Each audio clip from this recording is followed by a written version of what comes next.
Most of us were told that eating little and often keeps us safe, yet the quiet danger I see every week in my clinic is constant nibbling that keeps insulin humming and blocks the body from repairing itself. And the first gentle fix I want you to try tonight is a simple rest between dinner and breakfast with only water or plain tea, so you can feel what a calm digestive night actually does for your energy. I have spent decades caring for older adults, and I can tell you that the body is not fragile glass. It is a living system designed to handle seasons of plenty and seasons of rest.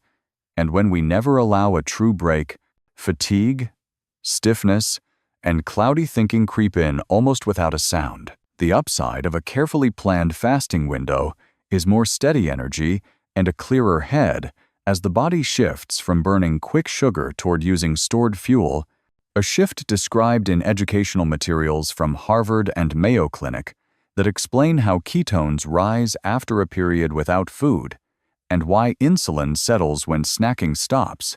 And that calm hormonal tone is what many of my patients describe as a quiet light turning on in the brain. The downside is real, and it matters, because a long fast is not for everyone, especially if you use certain medicines for diabetes or blood pressure, if you have a history of eating disorders, or if you are recovering from illness. And that is why I want you to begin with something modest and supervised. Keep electrolytes in mind, hydrate well, and speak with your clinician before making big changes. If you are wondering whether nourishment should not be constant, I hear you, and here is the paradox I want to explore with you in this series. When we feed without pause, the repair crews never get a quiet hallway to do their work. But when we create a safe window of rest, the same body that built your bones and healed your cuts begins tidying the inside again. In a moment, I will walk you through what day one actually feels like, how water weight relates to stored glycogen, and how to keep your heart, mind, and mood steady through the first stretch. But for now, I want you to take the smallest step, close the kitchen after dinner, set out a glass of water on the counter, and let your system breathe for one peaceful night while we learn the rules together. I worry most about the quiet habits that never make a headline, because the graze here and a bite there keep insulin whispering "stay on," and that steady whisper steals the very repair time your cells are begging for. So tonight, I want you to try a gentler rhythm by closing the kitchen after dinner, setting a glass of water on the counter, and giving your body a calm stretch of rest before breakfast, so you can feel the difference for yourself. After years at the bedside, I have learned that our bodies do not thrive on constant noise. Every sip of sweet coffee and every late cookie is a tap on the shoulder that says, "Keep burning sugar." And when that message never stops, your brain fogs. Your joints feel older than your birth certificate, and your mood rides little waves you cannot predict. The promise of a planned overnight fast is not drama. It is steadier energy as insulin levels settle, clearer thinking as the liver begins to lean on stored fuel, and a lighter feeling as the glycogen sponge in your muscles lets go of water it was holding. All of which are described in plain language by reliable educational pages from major medical centers in this country. The limits matter just as much, because if you use medicines that lower blood sugar, if your blood pressure is brittle, or if you have a history of disordered eating, you should not make big changes without your clinician.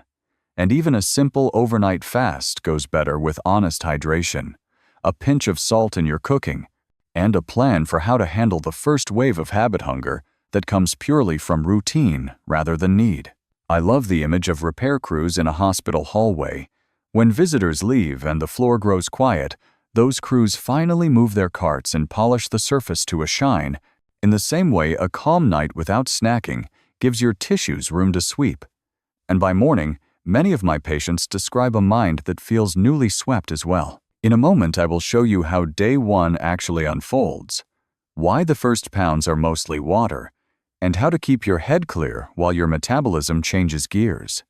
But for now, take the smallest step with me, clear the counter after dinner, pour water into your favorite glass, and let the crews get to work while you sleep. When most people hear the idea of not eating for a full day, they imagine a body running out of fuel, Yet the truth I have seen again and again at the bedside is that the very first thing your system does is reach for a reserve it has been storing all along, and the reward of letting that shift begin is a lightness in your frame and a steady calm in your head that feels almost foreign after years of constant snacking.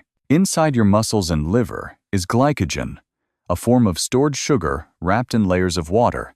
And during the first night and morning without food, the body begins to drain that sponge, which is why patients often see the scale dip by several pounds, not from lost tissue, but from water, leaving with the sugar. The advantage here is real, because as insulin falls, the metabolic switch flips, the door to fat stores opens, and instead of gnawing hunger, you feel an unexpected ease, a sense that you are eating from within, which matches the description found in simple educational materials from the Mayo Clinic about how fasting lowers circulating insulin and permits fat to serve as primary fuel. The drawback matters just as much, because the release of water means electrolytes can shift, and if you are not mindful of hydration and minerals, you may feel cramps or lightheadedness, and if you take medicines for blood sugar or blood pressure, the first day of fasting could exaggerate their effect, which is why I always advise checking with your physician before you attempt even a brief fast. I often remind my patients that fat is not a villain, but a reserve pantry, and when digestion is quiet, that pantry finally opens and supplies fuel without burdening the gut, leaving energy free for repair. To make the first day smoother, I recommend plain water, unsweetened tea, or a modest cup of black coffee if you are accustomed. And above all, a pinch of salt in your meals leading up to the fast so your system holds steady. Think of it as giving the body a pause button that turns down growth demands and turns up repair crews, an early taste of what scientists call autophagy, which we will explore in the next stage. Tonight, as you step into that first stretch, set aside your concern about starving. Pour yourself a tall glass of water and notice how the body knows to reach inward for strength. A lesson we will build on as day 2 brings the shift into deeper fat burning. It sounds almost impossible that by the second day of eating nothing you might feel more awake rather than more drained. Yet I have seen this pattern so many times that it no longer surprises me, because what the body does is switch to a fuel that burns cleaner and steadier, and the effect in the brain can feel like someone opened the curtains on a dim morning. That fuel is called ketone, and it is made from your own stored fat. And when ketones begin to flow, many patients describe focus returning, mood lifting, and a calm alertness that feels better than coffee. Researchers from the National Institutes of Health have written about this state called ketosis as not just a backup plan, but as a preferred mode of energy when the constant push of sugar quiets down. Alongside ketosis, another process begins that I find even more beautiful, a process scientists call autophagy, which simply means self-eating, and you can think of it like a recycling crew that gathers up broken pieces of protein, old cell parts, and bits of debris that have been cluttering your system, breaks them down, and uses the material to build something new.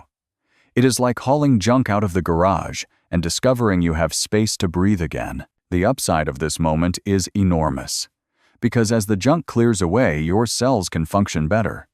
Inflammation may settle, and your mood often climbs.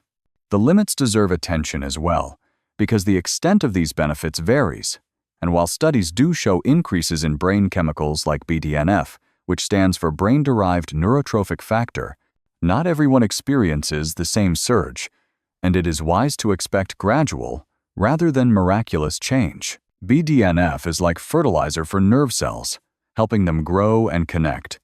And in some people, levels rise sharply after a few days of fasting, leading to better recall and quicker thinking. But in others, the change is mild and slower to notice. What matters is that the direction is positive, and each hour of clean fuel and gentle recycling gives your body a chance to renew from the inside out. If you imagine your brain cells sitting in a classroom, BDNF is the patient teacher handing out new chalk and notebooks, reminding the students that learning is still possible at any age.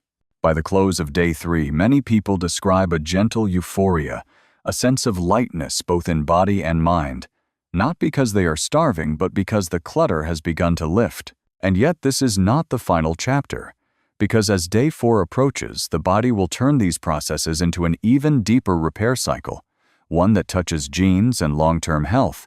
And that is the part I want to share with you next. The danger most people overlook is that the longer we keep feeding without pause, the more our immune guards grow tired and sloppy.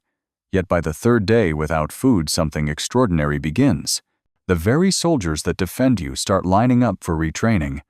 And the promise of that reset is a defense system that feels younger and sharper than before. I often describe it to my patients like a police academy graduation. The old recruits who have lost their edge are retired, and fresh trainees step forward under the guidance of the thymus, a small gland above the heart that quietly acts as the training camp for T cells. Scientists at Harvard have written about how this process accelerates when fasting passes the 72-hour mark, clearing out worn white blood cells and encouraging the birth of new ones. The benefit here is not only fewer sluggish defenders, but also a chance for your stem cells, those blank slates waiting in the wings, to increase their potential so that when you return to eating, they can become new immune fighters. Alongside this immune renewal, your gut finally takes a deep breath, because that long tube, lined with a single fragile layer, has been spared the constant barrage of food for days, and like a cracked pipe being patched, it begins sealing tiny leaks and soothing irritation. Patients often tell me they notice less bloating and a calmer stomach after this stage, not because of magic, but because the system has been allowed to mend. Growth hormone also surges here, which is reassuring to many who fear they will waste away, because rather than shrinking muscle, the body is protecting it, making sure the fuel comes from fat, while the tissue you need for walking, lifting, and living stays intact. The limits remain, for not every immune system resets the same way, and if you live with chronic illness or take immune-suppressing medication, you must consult your physician before considering extended fasts. Yet the direction is still hopeful, because most evidence points toward a gentle renewal of both immunity and gut health, gifts that only arrive when the kitchen rests. And just as encouraging as this stage feels, the 4th day brings an even deeper dive. When fat burning peaks, hunger fades, and the body begins to switch on protective genes that influence aging itself. A story I am eager to tell you next. By the 4th day, something remarkable often happens. The gnawing hunger that haunted the first hours fades into the background, and in its place comes a steady clarity, as if the body has decided to reward you for patience by switching on hidden programs of renewal. What is happening beneath that calm is an intense burn of fat, the highest point in the journey, and alongside that fuel shift comes the quiet activation of protective genes that researchers at the National Institutes of Health describe as switches that dampen inflammation and improve resilience.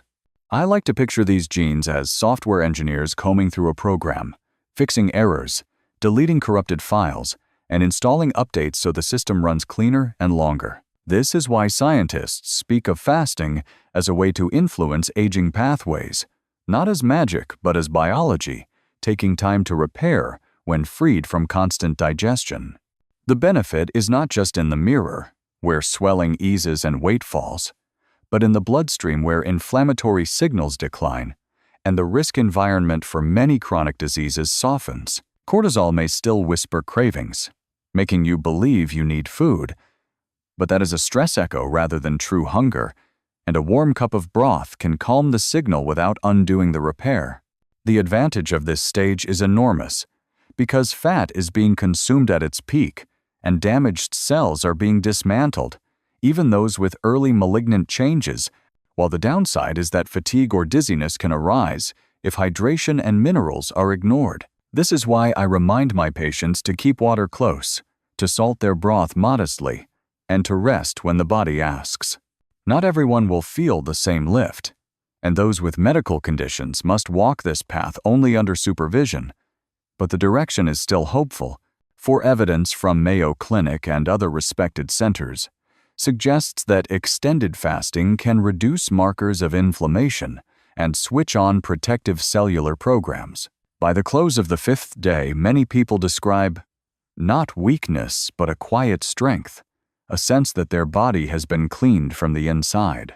Yet this is not the end, because how you step back into eating determines whether the gains last or vanish. And that crucial moment of refeeding is what I will guide you through next. The greatest danger I warn my patients about is not the fast itself, but the way they return to eating. Because after days of quiet repair, the digestive system is like an engine that has been idling smoothly, and if you slam the accelerator with a heavy meal, it can sputter, stall, and leave you nauseated or weak.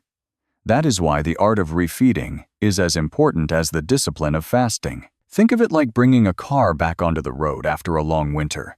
You warm the engine slowly, test the brakes, and only then do you drive at full speed. In the same way, you begin with gentle foods that are easy to digest: a soft-boiled egg, a light broth, slices of avocado, or a handful of berries, each one like a kind note to your stomach saying, "Welcome back." Clinicians at Mayo Clinic remind us that refeeding must be gradual because insulin is rising again and electrolytes are shifting, and the risk of overwhelming the system is real if care is not taken. The advantage of careful refeeding is that it locks in the benefits of fasting, allowing the new immune cells, the calmer gut lining, and the protective genetic switches to keep working rather than being drowned by sudden excess. The limitation is obvious, because if you rush, you can undo much of the repair. And in fragile bodies, this can be more than discomfort. It can be dangerous, which is why I always say the fast does not end when you stop eating. It ends when your body has safely welcomed food again. When done well, the first bites feel almost sacred, flavors sharper, energy steadier, and a gratitude rises that eating had never given before. In those moments, many of my patients tell me they realize food is not the enemy but the partner, and fasting was simply the pause that allowed them to meet that partner with respect. So as you step out of this journey, remember that small, deliberate changes create the longest echoes, and it is never too late to give your body a chance to heal. Share with me what you have noticed in your own rhythms, because the more stories we exchange, the stronger our community becomes. And together we learn that health is not about perfection, but about courage to begin, again and again.